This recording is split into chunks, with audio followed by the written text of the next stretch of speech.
A judge in Norfolk denied bond for Navy Reservist David Varela. He's accused of killing his wife, Lina Guerra, and stuffing her body in the couple's freezer before fleeing the country. We want to warn you, some of the details in this story may be upsetting.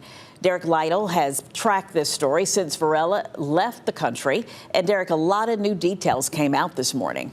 Yeah, Janet, that's right. You know, I spoke with Carter Kovalchek, the public defender representing David Varela, and he asked for bond in the murder case against Varela, stating Varela would like to go visit his mother in Florida and has no prior criminal record. Now, after back and forth presentations, the judge shot down that request. David Varela escorted into the courtroom in shackles. He sat as Senior Assistant Commonwealth's Attorney Emily Woodley countered his bond argument with some new disturbing details. Woodley alleged after causing blunt force trauma to Guerra, Varela wrapped her head with saran wrap multiple times before putting her body in the kitchen freezer.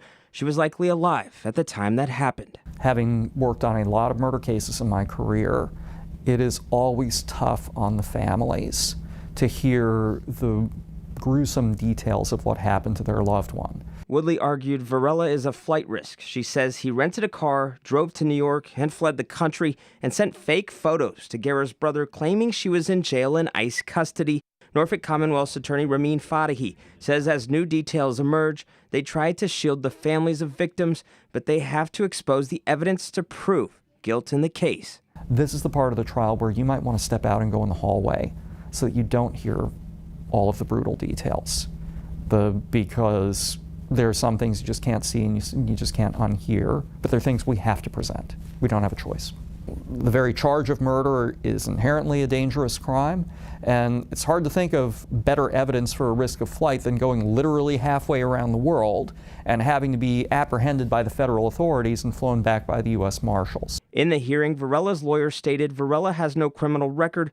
Fadahi says, with this case receiving large media attention, it is very important for the jury to remain non-partial.